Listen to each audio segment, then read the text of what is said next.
पुण्यातील भक्तिसोपान पुलाचं लोखंडी रेलिंग तुटून वाहून गेलंय। इंद्रायणी नदी पात्रामध्ये वाढ झाल्यानं लोखंडी रेलिंग तुटलेलं आहे। भक्तिसोपान पुलावरून वारकरी मंदिरात जातात। लोखंडी रेलिंग तुटून वाहून गेल्यानं पूल बंद पडलेला आहे। मिकी घई आपले प्रतिनिधी सध्या आपल्या सोबत आहेत। मिकी, काही दिवसांपूर्वीच महाराष्ट्रामध्ये पूल दुर्घटना घडली आहे। त्या पार्श्वभूमीवर अशा पद्धतीने पुलाचं लोखंडी रेलिंग तुटणं अत्यंत धोकादायक आहे। काय खबरदारी घेतली जाते, काय परिस्थिती आहे सध्या तिथे? सगळ्यात महत्त्वाचं म्हणजे आळंदीमध्ये आज संत ज्ञानेश्वर महाराजांची पालखी प्रस्थान ठेवणार आहे आणि त्यामुळं लाखो हजारो वारकरी आळंदी या अलंकापुरी नगरीमध्ये दाखल झालेले आहेत आणि आज सकाळपासून पाऊस सुरू आहे आणि त्यामुळं इंद्रायणी नदी ही दुथडी भरून वाहतीये। मात्र हा जो भक्ती सोपान पूल आहे, ज्या पुलावर मी सध्या आता उभा आहे, अर्थात हा भक्ती सोपान पूल, या पुलावरून वारकरी मंदिरामध्ये दर्शनासाठी जातात। अगदी समोर 5 मीटरच्या अंतरावर मंदिर आहे संत ज्ञानेश्वर महाराजांचा। परंतु आता जर आपण बघितलं तर जी ही लोखंडी रेलिंग मी तुम्हाला दाखवतोय, अर्धी रेलिंग तुम्हाला वाहून गेलेली दिसत असेल। इथून या नदीमध्ये जे जलपर्णी आहे ती मोठ्या संख्येने आहे, मोठ्या प्रमाणात आहे, त्यामुळे इथं ती अडली होती। परंतु आता जर आपण बघितलं तर ही लोखंडी रेलिंग पूर्णपणे वाहून गेली आहे। या इंद्रायणी नदीमध्ये ते वाहून गेली आहे। प्रेशर एवढं आहे।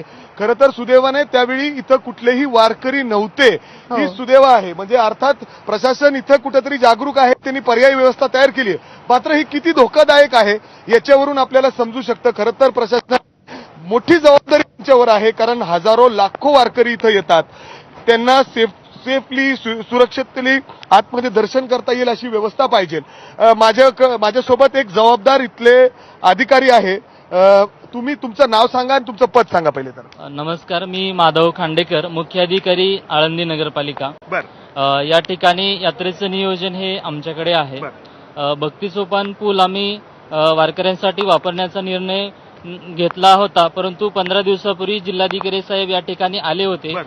संभाव्य परिस्थितीचा विचार करून जिल्हाधिकारी साहेबांनी समोरची जी काही फॅब्रिकेशन पूल सध्या दिसतोय तो तात्काळ 15 दिवसामध्ये उभा करायच्या सूचना केल्या। त्या पद्धतीने तो पूल तात्पुरत्या स्वरूपात एक पूल उभा आहे। या पुलाची माहिती द्या, आता काय झालं इथं? या पुलावरती अशा पद्धतीचं एक लोखंडी रेलिंग होतं।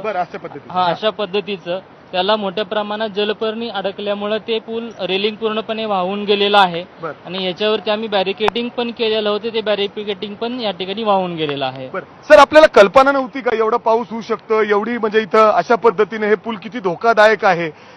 सुरुवातीपासून म्हणजे एवढ्या मोठ्या संख्येने वारकरी संपूर्ण राज्यभरातून इथं येतात, याची कल्पना होती, म्हणूनच हा पूल आम्ही न वापरण्याचा निर्णय घेतला आणि पर्यायी पुलाचा विचार करून, दर्शनबारीचा विचार करून पर्यायी पूल या ठिकाणी उभा केलेला आहे। आता दर्शनबारी पर्यायी पुलावरून स्कायवॉक वरून ही चालू आहे।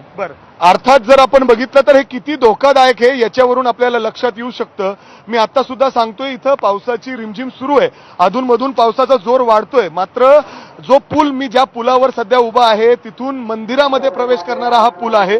मात्र इंद्रायणी नदीमध्ये ज्या पद्धतीने जलपर्णी आहे आणि नदी दुथडी भरून वाहते, त्यामुळे हा पूल काहीसा धोकादायक झालेला आहे। बरोबर आहे। नशीब एवढंच चांगलं आहे की त्यावेळी कोणतेही वारकरी त्यावेळी त्या पुलावरती उपस्थित नव्हते, त्यामुळे कोणताही अनर्थ घडला नाही। मिकी, धन्यवाद दिलेल्या माहितीसाठी।